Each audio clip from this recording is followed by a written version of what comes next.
तो ये काम करने का काम किसने किया? हमारे साथ कुठारघात करने का काम किसने किया? आप समझते हैं किसने किया हमारे साथ?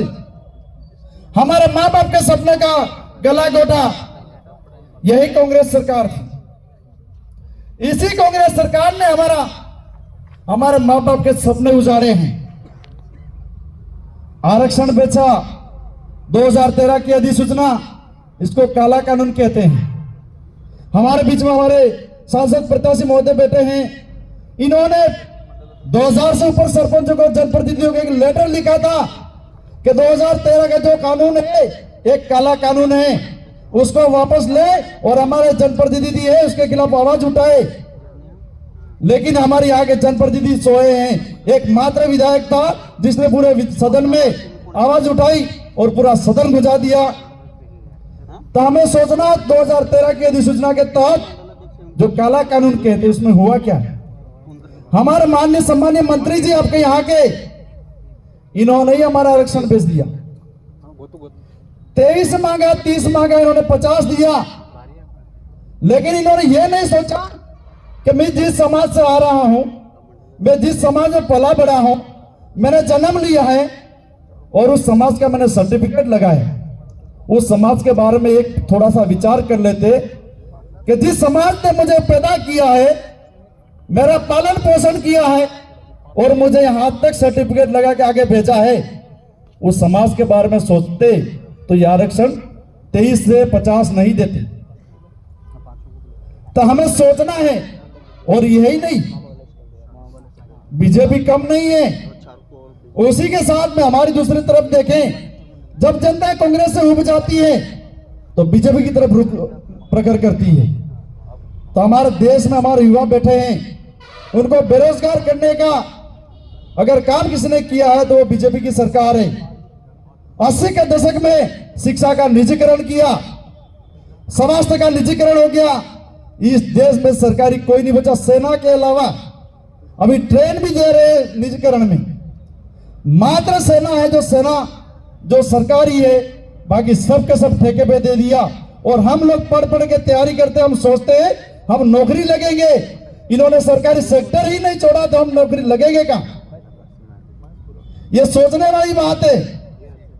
और बीजेपी बहुत सारे कानून लाई है और उनके नेता क्या कहते हैं कि हमारे युवा भाई अगर आवाज उठाते हैं, बोलते हैं, उनको दबा देते हैं। यहाँ के नेता क्या बोलते हैं? युवा को राजनीति नहीं करनी चाहिए, आप तो चुपचाप पढ़ाई करो। यह बात हर नेता कहता है। तो मैं ये कहता हूं कि हमारे हक अधिकार की हमारी लड़ाई, हमारे भविष्य सुरक्षित करने की अगर बात आती है तो हमें आवाज उठाते हैं और हम राजनीति भी करेंगे। हम वो चुनाव लड़ने वाली राजनीति की बात नहीं करते।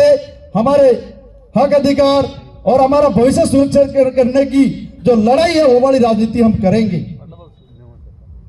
तो हम लोगों को तय करना है हमारा कौन है और पराया कौन है, ये हमें तय करना है। और मोदी जी ने क्या बोला था? मेरे भाई बहनों, आप मुझे जिताओ, आपके खाते में 15-15 लाख रुपए आएंगे। आए किसी के खाते में? मेरे तो नहीं आए, हो सकता आपके आगे हो बांसवाड़ा वालों के। हमारे डुंगरपुर में किसी के नहीं आए 15 लाख रुपए। अब ये सोचना है, फिर कह देते जुमला है। तो हमें तय करना है हमारे साथ खिलवाड़ कौन कर रहा है। ये वक्त आ गया है उनके साथ खिलवाड़ करने का।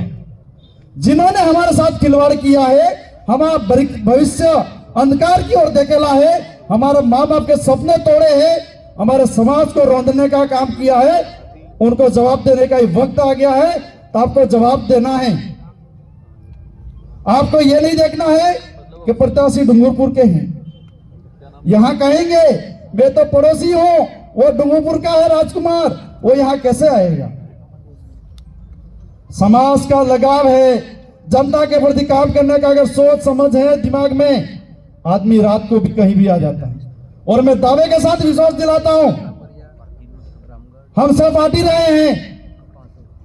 मैं विश्वास दिलाता हूं आप लोगों को, रात को 1 बजे भी आप फोन करेंगे, ये फोन रिसीव करेंगे, आपकी हर वक्त आपकी हर समस्या में खड़ा रहेंगी। मैं 84 से आता हूं, 84 की जनता ने, हम लोगों ने 2018 में विश्वास किया, विश्वास करके समाज की जाति को आगे किया और एक तरफा मतदान करके इनको जिम्मेदारी दी समाज की अगुवाई करने की। इन्होंने बखूबी अगुवाई करते हुए इन्होंने समाज के सपनों उम्मीदों पे खरा उतरने का काम किया है। हमने उम्मीद नहीं की थी, उससे भी ज्यादा विकास के काम किए हैं और समाज के लिए बोले, आवाज उठाई है। आज तक विधानसभा में एकमात्र विधायक है जिसने हमारी समाज के लिए, आदिवासी समाज के लिए आवाज उठाई, संवैधानिक हक अधिकार के लिए आवाज उठाई। बाकी समोसा कचौरी खा के वापस आते नेता। इसलिए आप लोगों को तय करना है और हमने 2024 में वापस उनको विधायक, हमारी जनता ने तय किया एक बार और राजकुमार जी को मौका देते। ये उम्मीदवारी नहीं मांगते हैं, उम्मीदवार जनता बनाती है। तो आपके बीच में अभी जो सांसद प्रत्याशी के रूप में जो बैठे हैं अभी, इनको टिकट किसने दिया है आप लोगों को पता है? हमारा कोई आला कमान नहीं है, हमारा कोई हाई कमान नहीं है। इनको टिकट किसने दिया है? आप सभी लोगों ने बैठे ना। आदिवासी जनप्रतिनिधि सिलेक्शन प्रणाली हमारी समाज की जो व्यवस्था है, जो पुरखों की जो व्यवस्था है, उस व्यवस्था को पुनः कायम करते हुए हम लोगों ने आदिवासी जनप्रतिनिधि सिलेक्शन प्रणाली जो बनाई है, उसी के तहत इनका चयन हुआ है।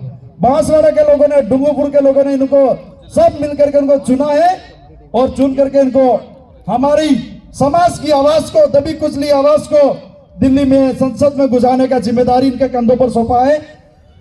तो जब टिकट हम